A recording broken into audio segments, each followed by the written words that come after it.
A Ciência de Ficar Rico, capítulo 16.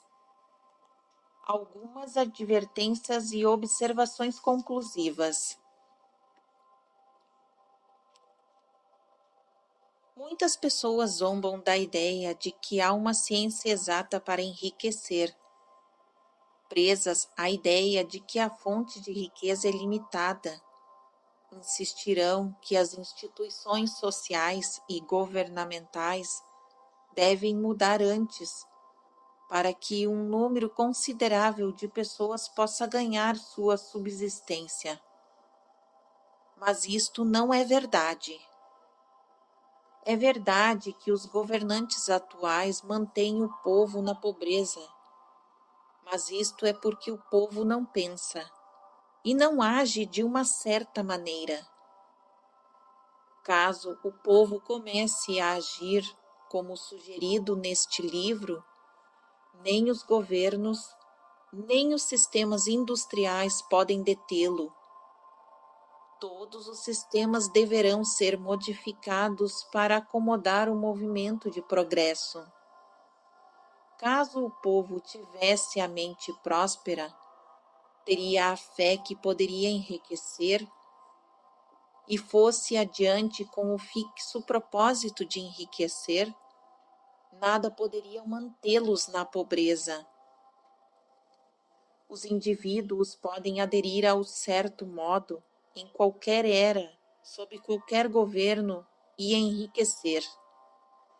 E quando um número considerável de indivíduos fizer isto, sob qualquer governo, causarão uma mudança do sistema, de modo que será aberto caminho para outros. Quanto mais pessoas ficarem ricas no plano competitivo, pior para os outros. Quanto mais pessoas ricas no plano criativo, melhor para os outros. A salvação econômica das massas só se realizará quando um grande número de pessoas aplicarem um método científico estabelecido neste livro e enriquecerem.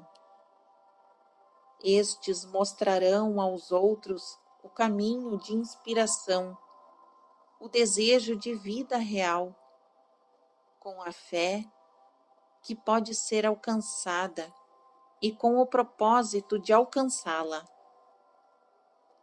Para o presente, entretanto, é bastante saber que nem o governo sob o qual você vive, nem o sistema capitalista ou competitivo da indústria pode afastá-lo do enriquecimento.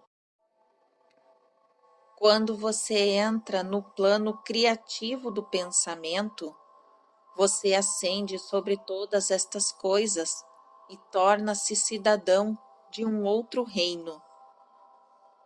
Sempre que recair nos velhos modos de pensamento, corrija-se imediatamente.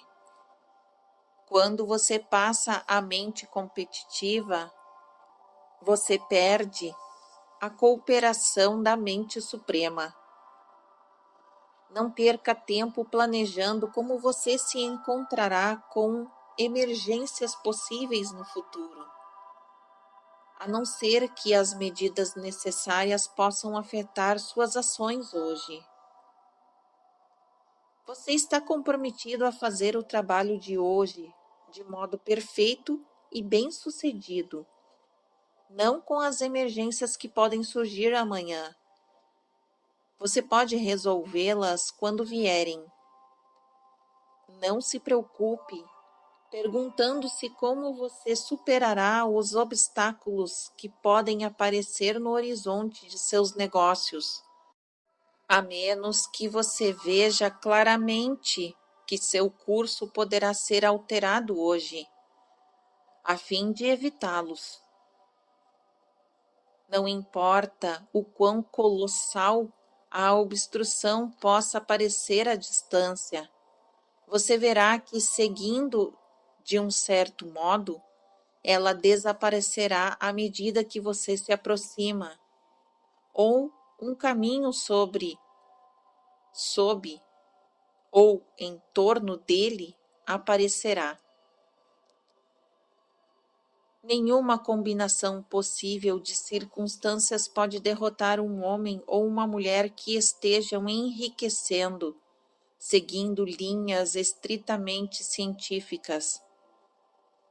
Nenhum homem ou mulher que obedece à lei pode falhar em enriquecer. Ninguém pode multiplicar 2 por 2 e não conseguir 4. Não tenha nenhum pensamento ansioso em relação a possíveis desastres, obstáculos, pânicos ou combinações de circunstâncias desfavoráveis. Há tempo bastante para se defrontar com tais coisas quando surgirem diante de você no presente imediato. E você verá que cada dificuldade carrega em si a possibilidade de ser superada. Controle seu discurso.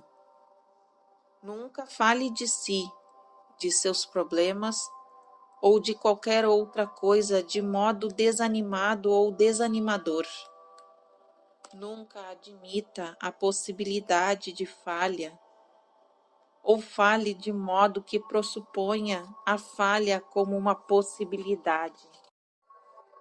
Nunca fale que os tempos estão difíceis ou das condições de negócios duvidosas. Os tempos podem ser difíceis e as negociações duvidosas para aqueles que estão no plano competitivo, mas nunca serão assim para você. Você pode criar o que você quer e você está acima do medo. Quando os outros tiverem tempos difíceis e poucos negócios, você terá oportunidades maiores. Acostume-se a ver e a pensar sobre o mundo como algo que está mudando, que está crescendo, a considerar o que parece ruim como algo que ainda não está desenvolvido. Fale sempre em termos de progresso. Agir de outro modo é negar sua fé, e negar sua fé é perdê-la. Nunca permita sentir-se decepcionado. Você pode esperar ter uma coisa em algum momento determinado e ela não chegar neste tempo. E isto parecerá um fracasso. Mas se você se prender à sua fé, você verá que o fracasso é só aparente. Prossiga na certa maneira, e se você não receber esta coisa, você receberá algo muito melhor. E você verá que o fracasso era realmente um grande sucesso. Um estudante desta ciência ajustou sua mente para fazer uma determinada combinação de negociações, que no momento lhe pareceram ser as mais desejáveis. E ele trabalhou por algumas semanas para causá-las. Mas quando o momento crucial veio, ele fracassou de modo totalmente inexplicável. Era como se alguma influência oculta tivesse trabalhado secretamente contra ele. Mas não ficou decepcionado. Pelo contrário, agradeceu a Deus por seu desejo de ter falhado e firme em uma mente grata. Em poucas semanas veio uma oportunidade muito melhor, de forma que ele não deveria ter levado o primeiro negócio em conta. E ele viu que uma mente que sabe mais do que ele o impediu de perder o melhor, comprometendo-se por menos.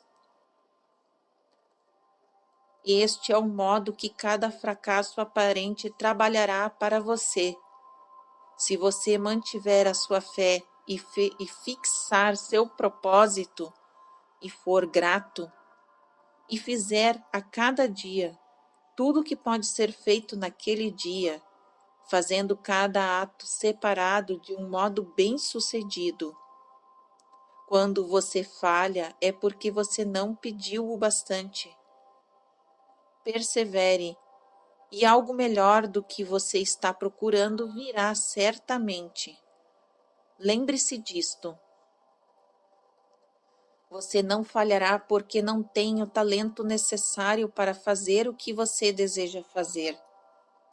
Fazendo como eu orientei, você desenvolverá todo o talento necessário para fazer seu trabalho. Não é do âmbito deste livro tratar da ciência do cultivo de talentos, mas é tão certo e simples quanto o processo de enriquecer. Entretanto, não hesite nem se abale pelo medo de que quando você alcançar determinado ponto, você falhará pela falta de habilidade. Mantenha-se firme e quando você alcançar este lugar, a habilidade lhe será fornecida.